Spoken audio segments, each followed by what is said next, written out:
ئەگەر ڕۆژانی ڕابردوو سەردانی ئەم کافێت بکردایە چەندین هاوڵاتی لێدا دەنیشتن و سەرقاڵی کات بەسەربردن و نێرگەلەکێشان بوون. بەڵام پاش ڕێنماییەکانی وەزارەتی تەندروستی و قایمقامەتی سلێمانی بۆ خۆپاراستن لە ڤایرۆسی کۆرۆنا وەک دەبینرێت شوێنەکە تەواو چۆڵە.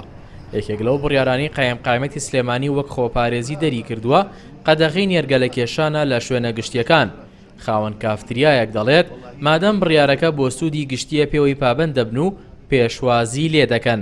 بە پێویستیشی دەزانێت بۆ خۆپاراستنی زیاتر هەندێک شوێنی دیکە هەیە هاوشێوەی کافتریاکان قایمقامێت بڕیاری پێویستی لەبارەوە بدات.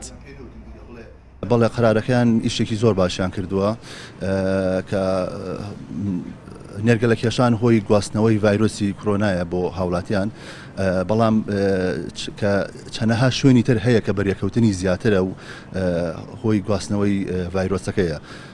بەڵام قەرارەکەی حکوومەت هەر ئەوە نییە بڵێ هەر کافتریاکان و بۆ نمونە هۆڵی لە جوانەکان داخە. چەنەها شوێنی تر هەیە توانێت سەرپەرشتی و شوێنانەش کافلتەرێ بۆ شوێنانەشدا بنێت.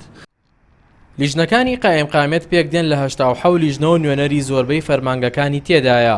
سەرۆکی لیژنەی تەندروستی لیژنە هاوبەشەکان دەڵێت دەسەڵاتی تەواویان هەیە بۆ جێبەجێکردنی ڕێنماییەکان و چاوپۆشی لە هیچ کەس و شوێنێک ناکەن و هەر شوێنێک پابەند نەبوو سزای توندی دەدەن. لیژنەکانمان کەوتونەتە بازار. ئێمە نزیکی 87 لیژنەیە بە لیژنەکانی قایمقامێت و لیژنەکانی بەڕێبەراتی خۆپاراستنی تەندروستی سلێمانی و لیژنەکانی چاودێری بازرگانی و لەگەڵ سیاحە ئەمانە ئەکاتە 87 لیژنە بەناو شاری سلێمانیا بڵاوبوونەتەوە بۆ ئەو شوێنانی کە ئەو ڕێنمانە ئەگرێتەوە سەردانیانەکەن و نوسخەی لەو ڕێنمایە ئێمە ئەیانەی نییە بە شوێنەکان ئاگاداریانەکەین. ئەو شوێنانی کە ئاگادار کراون ئەگەر بێت و جایکی دووبارەیکەنەوە ئێمە ئیجراعاتی یاسایە لەگەڵاکەن و شوێنەکانیان داخین. کافتریاکان وەکو نێرگەلە قەدەغە کرا و کافتریا ئیشەکە بەس نێرگەلەکان نابێت نێرگەلە تەقدیمی هاوڵاتیان بکەن. چێشخانە و خواردنگەکان ئەبێ قاب و کۆچکی سەفەری بەکاربێنن و گرنگیدان بە پاک و خاوێنی کەسێتی کرێکارەکان ناسنامەی تەندروستیان هەبێ کەس بەبێ پشکنین ئیش نەکات دەمامک بەستن کڵاو دەستکێش ئەمانە.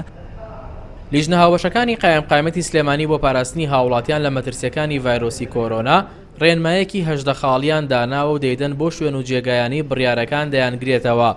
بەهۆی پابەند نەبوون بە یاسا و ڕێنماییەکانەوە لە ماوەی چەند ڕۆژی ڕابردوودا نزیکەی 20 شوێنیان داخستووە. هاوژین جەمال، کوردستان 24 سلێمانی.